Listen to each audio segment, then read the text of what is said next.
क्या आपने कभी सोचा है कि हमारे हर कर्म का हिसाब किताब होता है? चाहे वो लिया गया कर्ज हो या दिए गए वादे। समय के साथ सब कुछ लौटाना पड़ता है। लेकिन क्या यह हिसाब किताब सिर्फ इस जन्म तक सीमित रहता है या अगले जन्म तक भी चलता है? आज हम एक ऐसी सच्चाई की बात करेंगे जो आपको सोचने पर मजबूर कर देगी। इस साखी में छुपा है एक ऐसा सबक जो आपके जीवन की दिशा बदल सकता है। तो अंत तक जरूर देखिए, क्योंकि ये साखी आपको वो सच्चाई बताएगी जिसे जानना हर किसी के लिए जरूरी है। एक बार की बात है, एक दयालु सेठ थे। उनका स्वभाव ऐसा था, जो भी उनके पास उधार मांगने आता वे उसे कभी भी खाली हाथ नहीं लौटाते थे। उनका नियम था कि हर उधार मांगने वाले से पूछते कि भाई, यह कर्ज इस जन्म में लौटाओगे या फिर अगले जन्म में?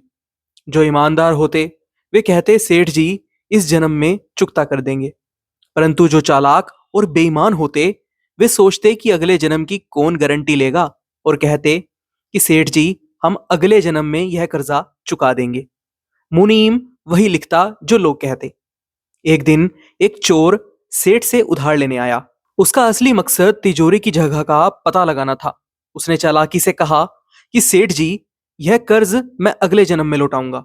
सेठ जी ने उसकी बात मानकर उसे पैसे दे दिए। चोर ने रात में तिजोरी चुराने का मन बना लिया। जब सब सो गए तो वह सेठ के तबेले में जाकर छुप गया। लेकिन अचानक उसने कुछ ऐसा सुना जिसने उसकी पूरी सोच ही बदल दी।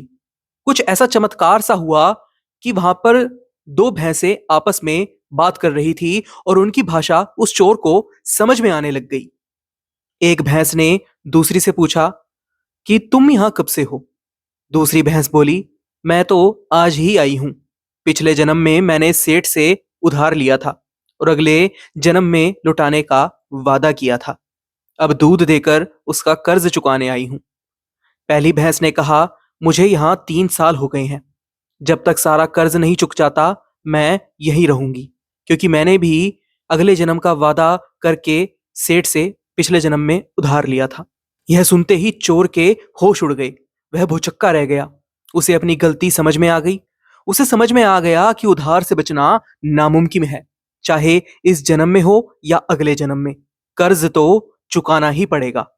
वह तुरंत सेठ के पास गया, अपना कर्जा लौटाया और मुनीम से अपना नाम कटवा लिया।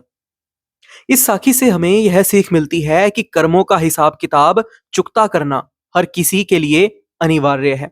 जीवन में हर रिश्ता, चाहे वह मित्रता का हो या शत्रुता, सुख हो या दुख, हमारे कर्मों का नतीजा है। इसलिए अपने कर्मों को ऐसा बनाइए कि आपको अगले जन्म में पछताना ना पड़े। याद रखें, यह जन्म सिर्फ लेन देन का हिसाब चुकाने का मौका है। तो जो भी करें, समझदारी से, संयम से और नेक नीयत से करें। आज की यह साखी आपको कैसी लगी? अपनी राय हमें कमेंट बॉक्स में जरूर बताइएगा।